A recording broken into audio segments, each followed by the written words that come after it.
Para este panel teníamos varias propuestas y nos inclinamos por hablar sobre yo le llamaría todavía esbozo de proyecto que yo formulé, que yo elaboré a través de una pregunta. ¿Tienen los alumnos de tercer año de secundaria una conciencia histórica y saben pensar históricamente? Mi hipótesis de entrada era, y sigue siendo, de que nuestros alumnos en el tercero de secundaria ni tienen una conciencia histórica, ni saben pensar históricamente, empezando porque los maestros, y aquí aventuro también otra hipótesis, quizás no tengamos estos dominios.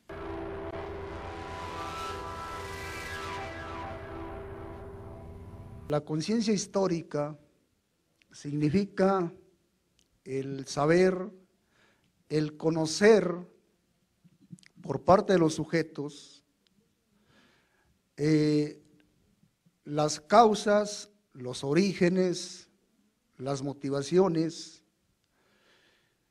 que registran los hechos históricos como parte de un continuum, de un constante acontecer que no es estático, sino que está en permanente cambio y evolución, y cómo esos hechos, en algún sentido, influyen en nuestras vidas. Cuando estamos conscientes, cuando sabemos esto y podemos tomar partido, podemos tomar decisiones, creo que estamos conscientes porque somos capaces de dar una explicación al presente que estamos viviendo, pero también a lo que ocurrió antes de ese presente. Para mí, esa es la conciencia histórica.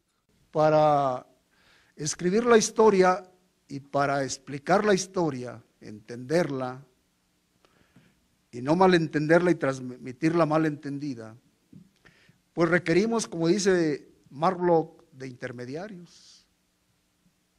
Nosotros accedemos, llegamos, conocemos la historia a través de quienes han escrito la historia.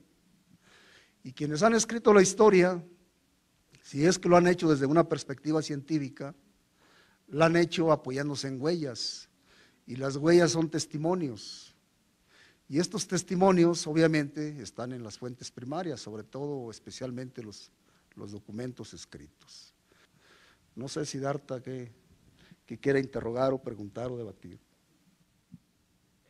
Haría yo referencia, siguiendo la reflexión del doctor Contreras, a dos investigaciones que desarrollamos aquí en el Distrito Federal bajo mi conducción.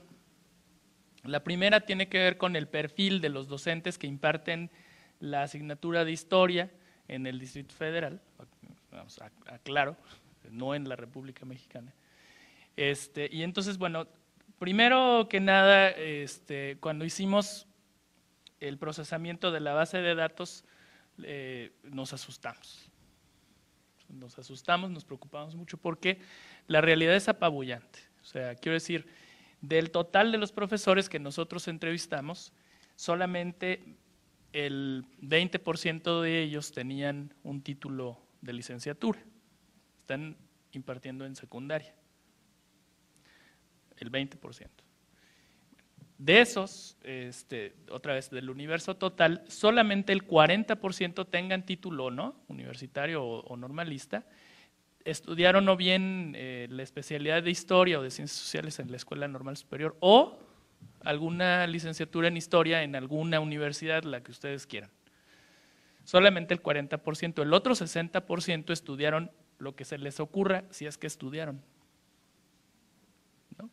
Pero bueno, en general sí habían estudiado, tenían truncos los estudios. Eso era como el 90%, ¿no? Con licenciatura trunca. De todas formas, ahí hay un 10% que inquieta, ¿no? Entonces, bueno, ese es primero. Y luego cuando tú te acercabas a ellos y les preguntabas, tratando de no ser agresivo, por ejemplo, ¿qué pensaban que era la historia, no?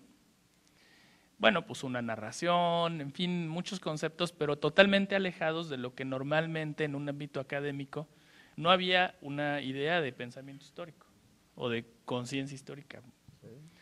Tampoco había como mucha cercanía con la literatura contemporánea, con lo que se está produciendo hoy en el campo de la escritura de la historia. Entonces las referencias son, ya están como muy anquilosadas, ¿no? Pero muy anquilosadas.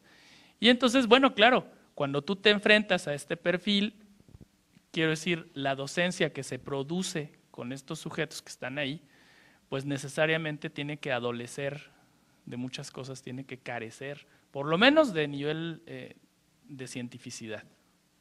Entonces, vamos, ese no es un problema que nos ataña a las normales, porque no estamos hablando de los egresados de las escuelas normales, estamos hablando de quienes dan clases, que como reiteraría yo, no son egresados de las normales, más que en un pequeño porcentaje, ¿verdad? Por eso empecé haciendo esa aclaración.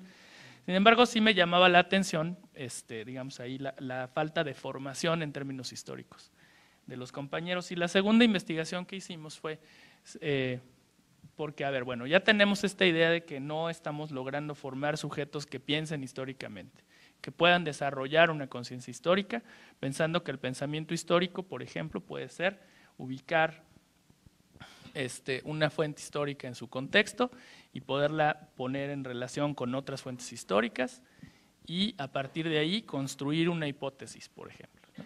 Pensar históricamente. Bueno, si estamos pensando en esto, nosotros dijimos, bueno, pues entonces vamos a tratar de llevarles a estudiantes de tercer grado de secundaria fuentes históricas de primera mano junto con un aparato interpretativo y desde luego con un docente que sepa desde qué perspectiva teórica se está haciendo esa interpretación y que pueda conducirlos, o sea, los estudiantes de tercer año de secundaria, para que ellos puedan construir el análisis, ¿sí?, a partir de sus propias ideas y puedan elaborar, vamos a ver, más bien la pregunta era si son capaces de elaborar alguna hipótesis o de construir alguna narración, o bien, por lo menos, de poder tener algún nivel de interpretación de la fuente. ¿Y qué nivel de interpretación es ese? Y luego ya más ambicioso era si podían desarrollar o no alguna noción histórica compleja, por ejemplo, tiempo histórico, que yo creo que es la más compleja de todas. Entonces, nos fuimos con los muchachos, les llevamos fuentes en formato digital, pero eso, vamos, computadoras o no computadoras, eran fuentes históricas primarias y les propusimos una serie de formatos, de formularios para que pudieran establecer un análisis y fuimos trabajando con ellos paulatinamente.